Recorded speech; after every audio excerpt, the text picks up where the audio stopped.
So, good morning po mga ka-farmers.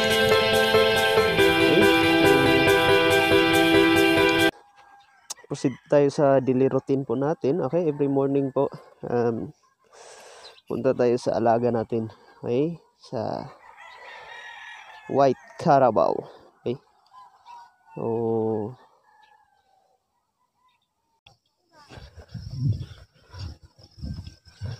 Okay, so guys, lapit na tayo sa alaga natin.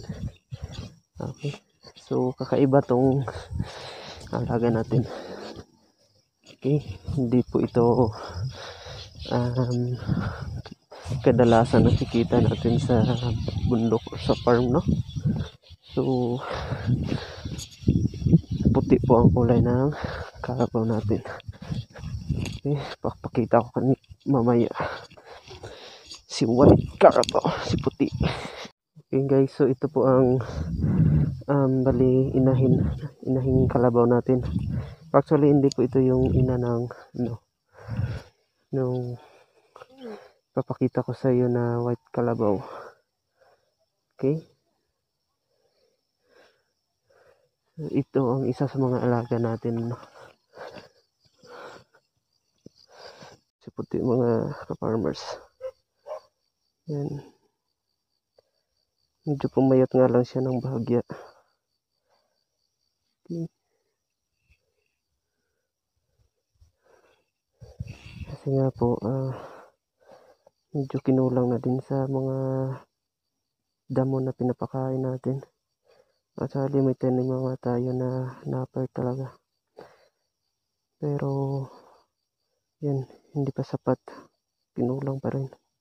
So nilipat na natin sa mga farmers. Okay, so mga ilang buwan na ba,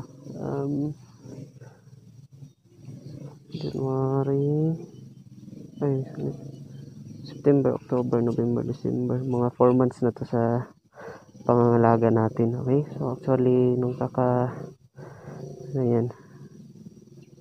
kakahiwalay niya sa ina niya, okay, nung month of August. Tapos yan, ako na nag-alaga for almost 4 months na. So far lumaki naman siya, tapos hindi gaano pumayat. Yan, maganda din naman siya kumain, no? Okay, so ngayon is kukuha tayo ng damo. Okay, yung tanim natin na damo. Okay, ito yung tanim natin na napper. Okay, para ipapakain natin kay puti.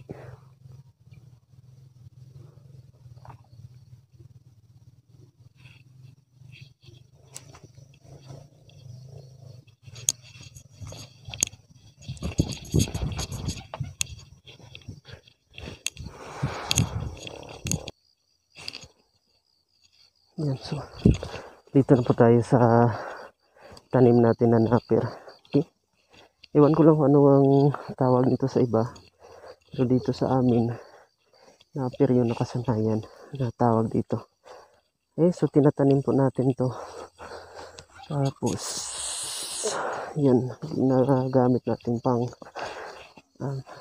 pagkain ng kalabaw, baka.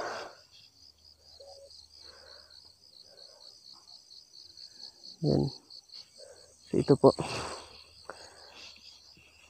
yung kukuhanin natin para ibigay sa ating alagang kalabaw.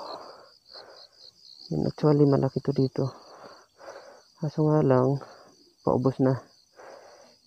Yan, so nakuha na to nung last days. So dito na lang tayo kukuha ngayon, tapos dun banda sa itaas kabila is meron pa din naman tayong tanim. Pwede pa natin yan makukunan mga next week. Yan, so ito na po mga farmers, ito yung tinatawag natin dito na napper. Okay, ito yung pinapakain namin sa mga alagang kalabaw. Okay, so tinatanim talaga natin to. So parang ano lang, parang dahon lang ng tubo. Kaso nga lang hindi siya ganun ka laki. Pero mas maganda siya kasi nga po kahit kaunti lang yung ibibigay natin, susulit naman yung busog ng kalabaw. Okay, so zoom in natin. Ito po. Yan. Okay. So napakainan po ito ipapakain natin sa alaga natin. Okay, so iwan ko lang kung sa ibang lugar is kung nandito meron din bang mga ganitong damo. Okay. So napaka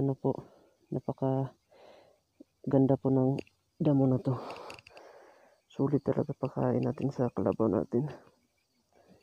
Yan, so ito yan yung napagkuhanan na natin. So wala na. Okay, so after mga ilang buwan, okay, tutubo na naman ulit yung mga pinagkukunan natin. Parang sa tubo lang din. Yan. Yan, hahayaan lang natin siya. Hintayin lang natin na tumubo siya ulit. Yan. Tsaka, kukunan na naman natin ulit. Yan. Doon man sa itaas, pupunta ako mamaya. Okay, papakita ko sa inyo. Ibang klase yung napir na tinanim natin sa kabila. Okay. Mga malalaking yung mga ano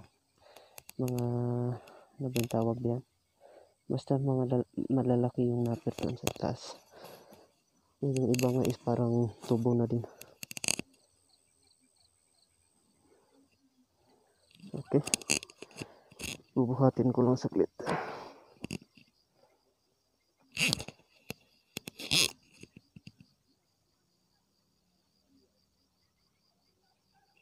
Napir. Okay. Sarap na sarap talaga siya kumain.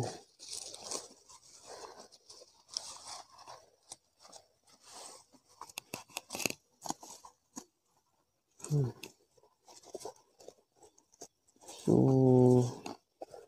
sa mga nag-aalaga din ng hayop dyan, okay? So, pwede kayo mag-comment sa ibaba kung mayroon din ba sa inyo mga ganitong klaseng damo. Napir kung tawagin dito sa amin. Okay, kahit ano pa yung tawag nyo sa inyo, basta ganitong klase. Yan. Parang tubo din siya. Kaso nga lang, mga maliliit nga lang siya. Yan. So, pinaka mainam po itong pagkain ng kalabaw. Yan. Tingnan niyo si puti. Parang sarap na sarap talaga siya. Panigurado, ubos talaga to kinahaponan nito. Okay, babalik tayo mamayang hapon. Okay, para magbigay ulit ng damo.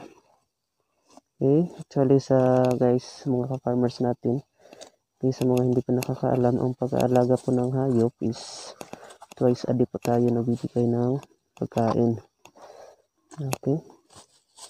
So, yung iba is yung tinatawag lang na pinapasto lang nila sa mga bakanting lupa. Okay, ganun din kami dito. Kaso nga lang, may mga times talaga, lalo na ngayon, parang wala na talaga bakante dito sa amin. Okay, kasi nga, okupado na ng mga taga dito. Tapos, tinataniman na ng mga gulay. Yan na nga, yung paraan natin para may makain sila is nagtatanim tayo ng ganitong damo. Okay, para exclusive talaga sa atin. So, at least, may maibigay tayo na pagkain sa ating mga alaga.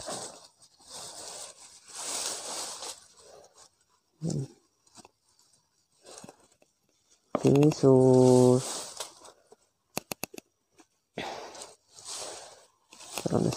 sarap na sarap talaga siya.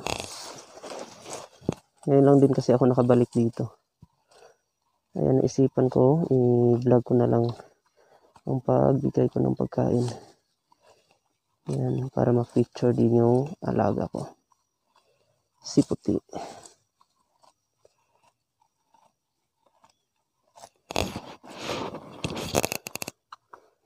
Yan, marami pa. Hindi matagal-tagal pa ito bago niya maubos. Okay. Pero panigurado, check natin mamaya. I-video ko din.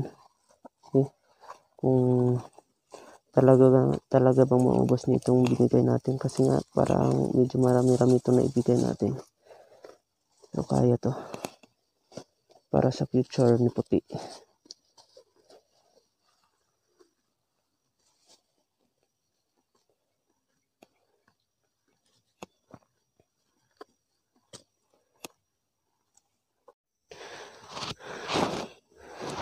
So, yun po mga ka-farmers.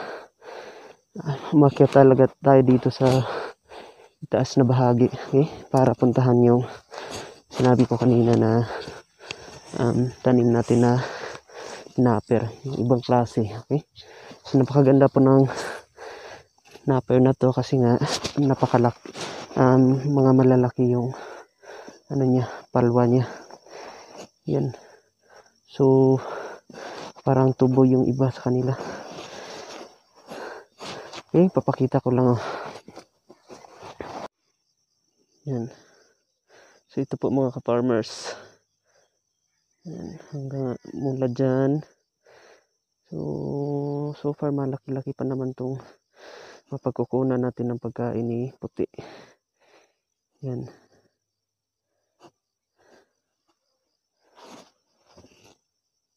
Yan, sa kagandahan dito talaga banda, okay, napakataba ng tubo ng napper. Yan, so parang tubo lang talaga siya guys. Yan.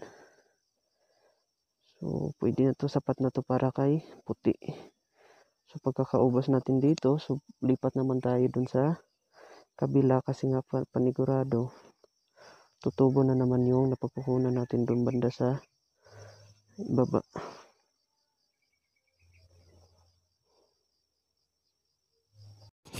Okay, so yan po mga ka-farmers. So much for today's vlog. Okay. So abangan nyo na lang po ang mga susunod pa na mga vlog natin. Okay, regarding sa buhay natin dito sa bukid. Okay. Pag-aalaga ng hayop, pagtatanim. Okay, so kung bago ka sa channel natin, okay, paki-like and subscribe na lang. Okay, thank you and God bless.